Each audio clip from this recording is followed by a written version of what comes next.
Yes, thank you. I was diagnosed with chronic fatigue syndrome in 2013, and it was interestingly, it was very shortly after I'd had some of my teeth removed, and those teeth had, I suspect, had some amalgam fillings in them. And I actually asked this question before starting with Clean Slate, and I think it was Clayton who identified that that was probably the cause of my chronic fatigue syndrome starting. Prior to that, I had already had adrenal fatigue for, gosh, probably 15 years or so. But it really, really got very serious in 2013 when I actually got a formal diagnosis of chronic fatigue syndrome. And it was so bad that I had to sell my business. I couldn't carry on with the business anymore. I was really virtually excuse me, virtually bedridden. I would do an hour of gardening and then have to be in bed for 6 hours, and then couldn't do anything really much for the next week or so. So it was really quite bad. And when I had to sell my business, that was like a wake-up call. I thought there's something wrong here. So I went to the doctor, just got the usual sort of brush offs from them. There's nothing we can do for you. All your blood tests are normal. There's nothing we can do until you have blood tests that show something. And of course, the blood tests were always normal. And I have had hundreds of blood tests, and it's every month or every 2 months, it's a different thing. It might be this, it might be that, and so on and so on. It carried on. But basically, things were just getting worse and worse until eventually I decided that I wasn't getting any help from the medical profession. I'd have to take control of this myself and kind of start healing myself. So I set about changing my diet and doing the usual kind of thing, taking lots of supplements, and I take an awful lot of supplements. But I got to the point where I just had that last 10 or 15% of wellness that I couldn't achieve. I'd got so far and I got myself back into full-time work, but I still had that last bit of struggle. I still wasn't 100% well. And I actually had to ask them at work, I had to negotiate a change of working hours because I wasn't coping very well with the early mornings and, long hours and not taking enough breaks and so on. So I negotiated a later start in the morning. But, and then Sandy said to me, he'd been on Clean Slate for, I think, a couple or 3 months, and he started talking to me about it and telling me about the amazing results he was having. And one thing that really,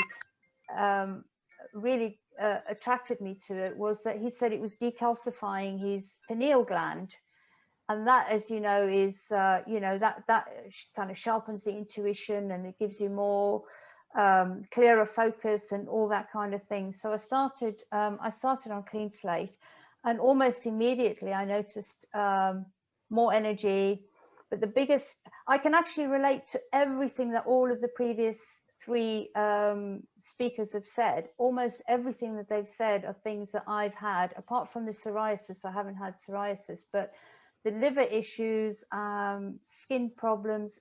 My skin issues really have come from food sensitivities, and I've only recently discovered that actually the reason those food sensitivities present themselves in my skin is because of liver issues. So I've started to think, what can I do about dealing with my liver issues? But I've noticed that since taking Clean Slate, a lot of my food sensitivities have started to disappear. So that is a major thing for me, because food sensitivities really control my life. It limits where I can go, what I can eat, who I can be with, how much I can travel. It's just a really big issue in my life, food sensitivities. So I've noticed that, for example, histamine intolerance has gone.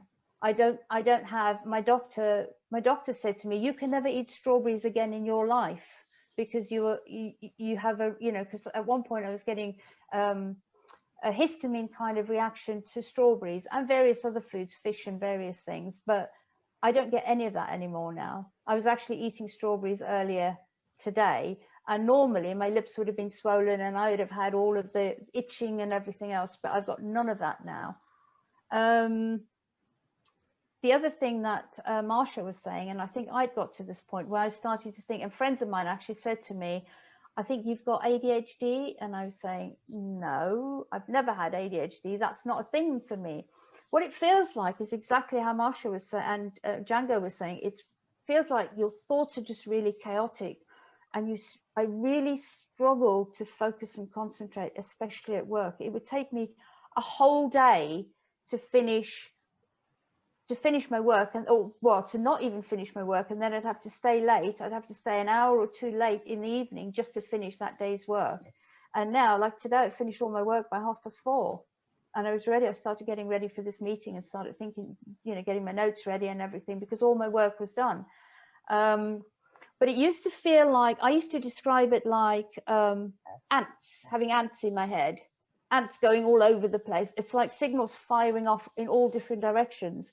And all of that is now completely gone. So I have a much more calm and focused way of dealing with things. So I'm not getting so anxious and stressed and panicky about things. People used to say to me, "You're so highly strung." And I'd say, well, that's because of the way my brain works, And now it's like the ants have gone. It's the best way I can describe it, is the ants nest in my head with ants going all over the place. They've all gone. Another thing that was mentioned, I think in Dory's slide, was about eyesight. Now, I know I'm still wearing my glasses today, but I got to the stage where I was like this on the screen. It was like my lenses were fogged up the whole time.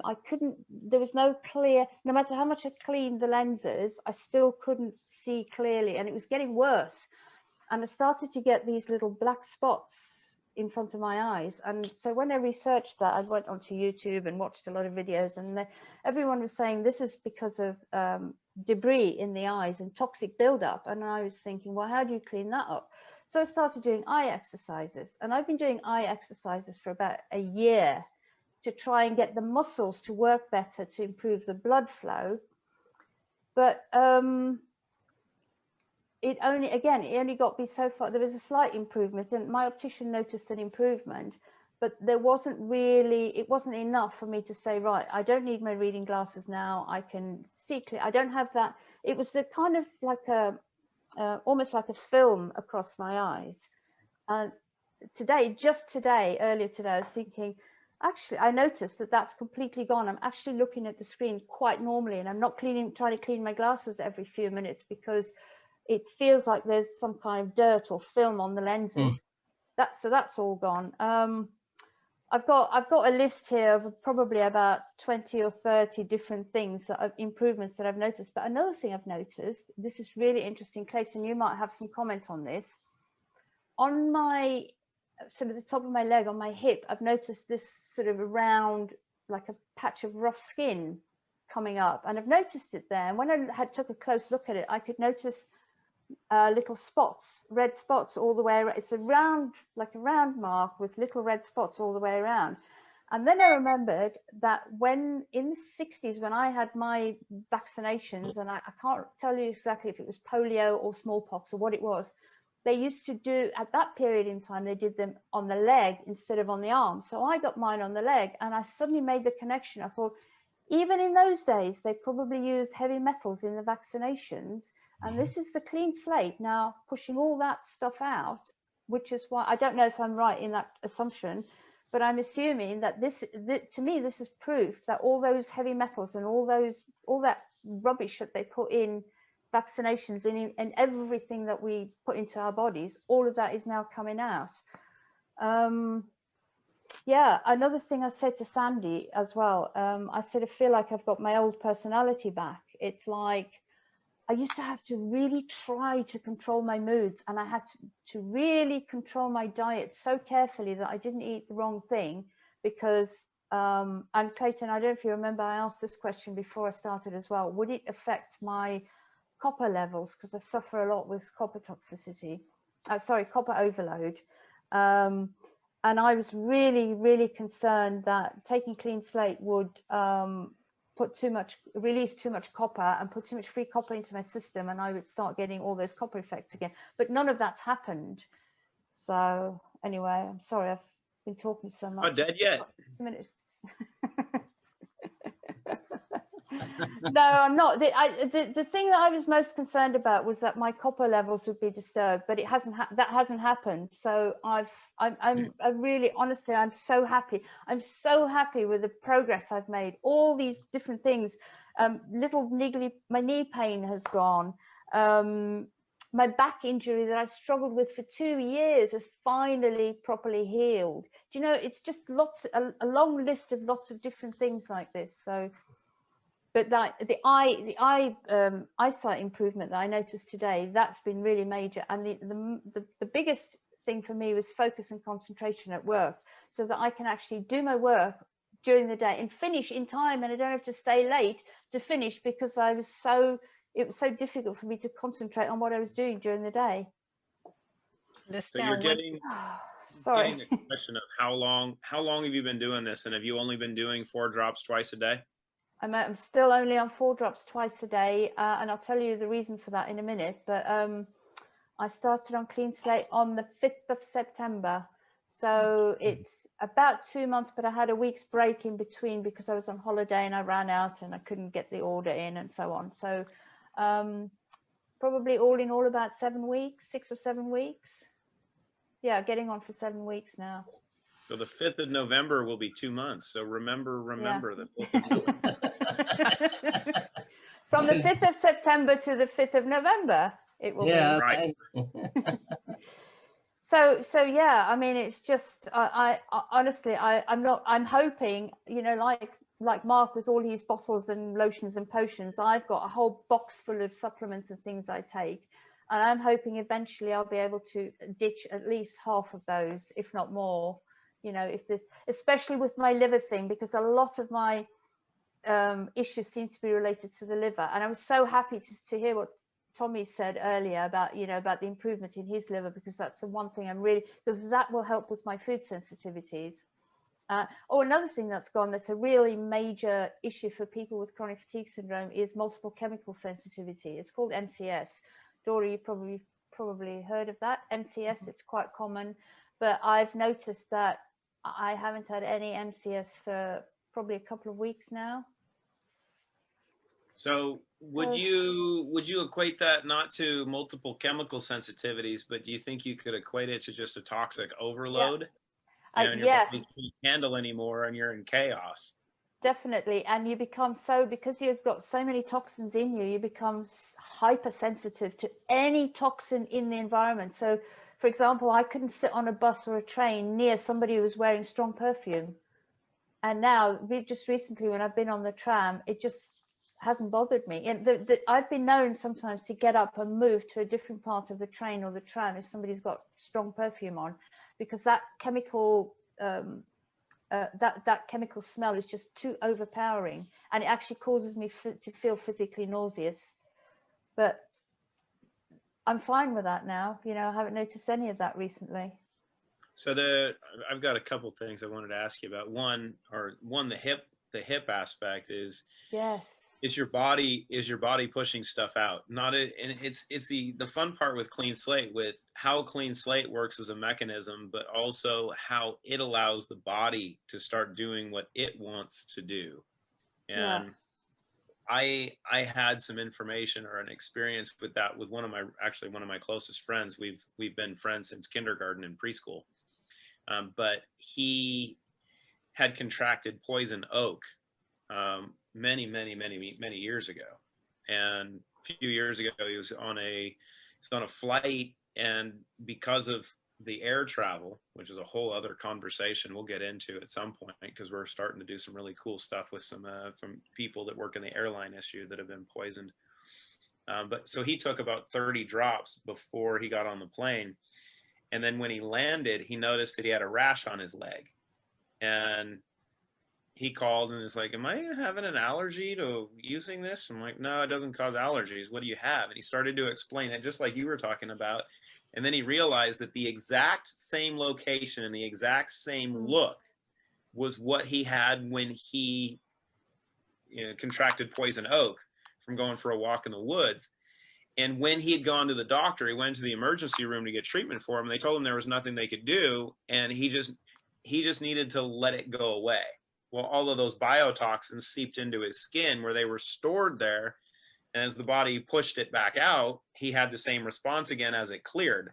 Yeah. So it's quite interesting to see those function. The other thing is you love strawberries, right? Yes. You know, the Environmental Working Group has them as part of their dirty dozen. They are one of the most toxic fruits because of even with organic fruits. And it's the hard part, right? Is we find some things that we really like, and they start adding to our body burden. But now, and it's like, for me, there are foods I love that I know are horrible for me. But it's like you talked about, if you know what your body's going to do with them, you can accept it. And you say, okay, if I do this, I'm going to get this outcome, but I can clean up some of the mess. And yeah, so congratulations on the short journey so far. Here's a question for you. Thank you. So it's you've had this list of experiences so far. How many bottles have you used? I'm on my second one, and I'm not even halfway through the second one yet. And Mark, and I've got. Is going, come on, man. That's my list of all the things I wrote down. I was going to talk about all of them, but I don't think you guys want to stay here for another hour with me. Look, just one thing I wanted to say about the hip thing. Where that vaccination thing has come out, I've had some kind of problem with it's on my left hip, and I've had a problem with my left hip for probably 20 years, as long as I can remember. And I've been to biomechanics specialists, I've been to physiotherapy specialists, I've been to the doctor. They've given me special insoles to wear. They've told me my pelvis is crooked. They've told me my hip isn't straight. It's this, that, and the other. All those sort of things to try and control the hip pain. And they did work somewhat. But every now and then my hip would, and I tell you, the biggest problem I have with this hip is when I'm sleeping. If I sleep in just a slightly off position, then I'll have hip pain the next day. And now that all of this is coming out, I'm thinking, it's probably the toxins that went in at that site that have gathered in my hip and in the hip bones and in the hip joint and everything that's causing this discomfort and the pain. Because another thing that's happened is the soles of my feet were going very numb. And it got to the point where it felt like my skin was about that thick because I literally couldn't feel anything on the bottom of my feet. And now slowly that's all coming back. But as it's coming back, I can feel the nerves coming back alive and becoming more sensitive. So I'm thinking that's probably hopefully what's going to be happening with my hip. It's called peripheral neuropathy from environmental toxins, which is the primary cause. But I think the easy way to say that is Sandy helped you eliminate a pain in your arse. And I'm going to leave it at that because I've got to get on the other You're late webinar. On the next call. I'm sorry, I've kept Usually, we'll leave it at this. Usually, Sandy is a pain in the arse. Oh. But now he's eliminating them. No, he's not. You guys, thank you everyone. Sandy's been a very good friend to me, always. Yeah, no, and that's the fun part of the best way to help create friends is through sharing, right? Yeah. And sharing the love.